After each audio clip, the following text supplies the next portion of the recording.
பட்டியலுக்குள்ள சூர்யா வரவும் இல்ல, சுமந்த் வரவே இல்ல. பேசுவீங்க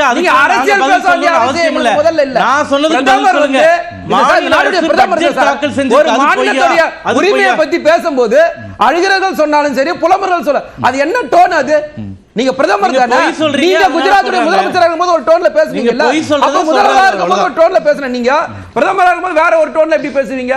அப்ப நீங்க உரிமைக்கு இங்க பேசுறது கிடையாது.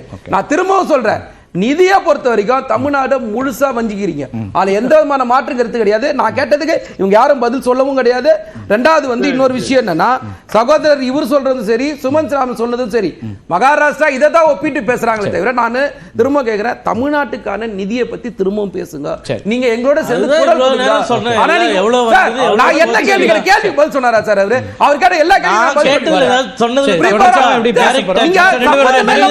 பதில் சொல்ல முடியாது. சூர்யாவோட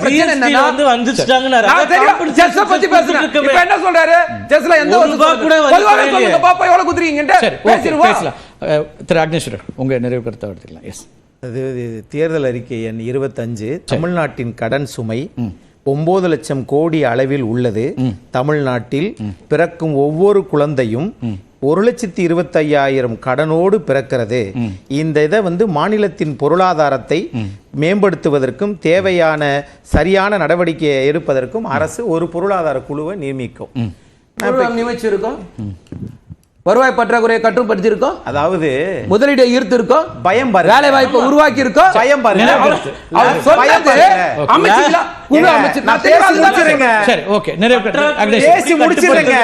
பேசி முடிச்சிருங்க. 9 லட்சம் கோடி என்று சொன்னது ஒரு பிறக்கிற குழந்தைக்கும் 1,25,000 கோடி கடன் இருக்கிறது என்று சொன்னது திராவிட முன்னேற்ற கழகம் தேர்தல் அறிக்கை எண் 25. எப்ப? 2021. ஆனா அப்ப அரசாங்கத்தினுடைய கடன் 4,68,000 கோடி. 2010 ஆட்சி விட்டு பொறுங்க பொறுங்க பொறுங்க, மொத்தமா சொல்லுங்க, பொறுங்க, இந்த கெடுக்கிற வேலை செய்யாதீங்க, பொறுங்க, மொத்தமா இந்த காரணத்தை உணரணும் நான் சொல்றேன். பொறுங்க. 9 லட்சம் கோடி 2021 தமிழக அரசின் கடனா? இல்லை. அப்போ 2025 தான் 9 லட்சம் கோடி கடன். 4 லட்சம் கோடி. அப்போ இவங்க எங்க பொறுங்க, கெடுக்கிற தமிழ்நாட்டின் கெடுக்கிற வேலையை திமுக செய்து எல்லா கடனையும் கேக்குறேன். சரி இப்ப நான் கேக்குறேன். சரி இப்ப என்ன கடனா இருந்தாலும் வட்டி கட்ட கேக்குறேன். எங்க நான் முதல்ல சொன்னேன், ஒரு நாளைக்கு போறது வேற 19 கோடி கட்ட. 2021 தமிழக அரசின் கடன் 9 லட்சம் கோடியா? இவங்க 2025ல 4 லட்சம் கோடி கடன் சொல்லிட்டு பொறுங்க, 9 லட்சம் கோடி பொறுங்க பொறுங்க பொறுங்க, அதை ஏத்துக்க ஒரு தயாரா இல்ல. பொறுங்க முதல்ல. 9 லட்சம் கோடின்னு சொல்லிட்டு 2025ல வாங்க வேண்டிய 9.5 லட்சம் கோடியை நாங்க ஆட்சிக்கு வந்தால் இவ்வளவுதான் திட்டமிட்டிருக்கிறோம் என்று ஒரு கட்சி நினைக்கவேயானால் இது தமிழ்நாட்டுக்கு நலன் இல்லை. தேர்தல் அறிக்கை 25 திமுக படிச்சுட்டு வாங்க, சேர்த்து சொல்லப்பட்டு படிச்சுட்டு வாங்க, கட்டப்பட்டது. இதுல 9 லட்சம் கோடி இல்ல. அந்த 2004 2014 2014 அந்த கம்பேரிசன் தான் எல்லா இடத்துலயும் போய் கொண்டிருக்கிறது. அப்ப 2004 இருந்து 2014 வரை for every rupee how much money came back, அதாவது எவ்வளவு பைசா வந்துச்சு. இப்ப 29 பைசான்னு சொல்லி கொண்டிருக்கோம் இல்லையா? இந்த அதாவது மோடி வந்த காலகட்டத்தில் அதற்கு முன்னால எவ்வளவு நமக்கு நம்பர் தெரிஞ்சுன்னா தாராளமாக இந்த கம்பேரிசன் மிக எளிதாக முடிஞ்சிடும். 56,000 கோடி ஆனாலும் சரி, 48,000 கோடி சொல்லி பிரச்சனையே கிடையாது. அப்புறம் ரோரஹேன்னு சொல்றது அது ஒரு கொலோக்கியலா, அது கொஞ்சம் கொச்சையா பேசுற ஒரு இதுதான். அது ஒரு பிரதமர் பேசி இருக்க கூடாது, அவ்வளவுதான். அதாவது நம்ம கொலோக்கியலா பேசுற ஒரு விஷயம், அதை ஒரு பிரதமர் ஒரு ஸ்டேஜ்ல பேசி இருக்க கூடாது, நிச்சயமாக பேசி இருக்க கூடாது. ஹிந்தியினுடைய ஒரு பிரச்சனையா மும்மொழி தெரியுது, அவ்வளவுதான். அவருக்கு மும்மொழி தெரிந்த நண்பர்கள் இருக்கலாம், அவருக்கு ஹிந்தி தெரியுமே. இல்ல நான் ஒரு 10 ரயில்வே ப்ராஜெக்ட் எடுத்து பார்த்துட்டு இருந்தேன். எல்லா ப்ராஜெக்ட்லயும் இதே தானுங்க பிரச்சனை.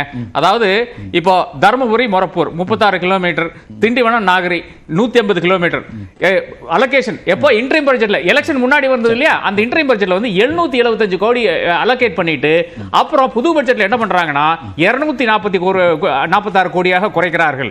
அதே மாதிரி ஒவ்வொரு இடத்துலயும் பாருங்க எவ்வளவு பிரச்சனை பண்றாங்கன்னு. 1 கிலோமீட்டர் ரயில் லைன் போடுறதுக்கு ஏறத்தாழ 15 கோடி ரூபாய் தேவைப்படுது. அந்த ஒரு இடத்துல இவங்க வந்து பல ப்ராஜெக்ட்ஸ்க்கு இப்போ வந்து 184.45 கிலோமீட்டர் திண்டிவனம் நகரி ப்ராஜெக்ட் 350 கோடி தான் இப்போ வந்து வச்சிருக்காங்க. ஃபர்ஸ்ட் அலோகேட் பண்ணாங்க, அதன் பிறகு வந்து அது 153 கோடியாக குறைக்கிறாங்க. எல்லா இடத்துலயும் அலோகேஷன் குறைச்சிட்டு பல ப்ராஜெக்ட்ஸ் வந்து ஜஸ்ட் 1000 ரூபாய் எதுக்குன்னா இல்லனா ஜீரோ போயிடுச்சுன்னா அந்த ப்ராஜெக்ட் முடிஞ்சு போச்சுன்னு அர்த்தம். மறுபடியும் ரிவைவ் பண்ண முடியாது. அதனால தான் 1000 ரூபாய் வைக்கிறது. பல ப்ராஜெக்ட்டுக்கு 1000 ரூபாய் தான் தமிழ்நாட்டில் இருக்குது. இல்ல அட்லீஸ்ட் இவ்வளவு சொல்ல முடியுது. 10 வருஷம் டிஎம்கே 15 அமைச்சர்கள் வச்சுட்டு ஒரு ப்ராஜெக்ட் கூட ஆரம்பிக்கவும் இல்ல பண்ணவும் இல்ல அப்படின்றதுதான் உண்மை. அதனால எத்தனை சாலை கட்டமைப்பு, எத்தனை ரயில்வே திட்டங்கள் கொண்டு வரப்பட்டது யூபி அரசாங்கம். மொத்த கொடுத்தது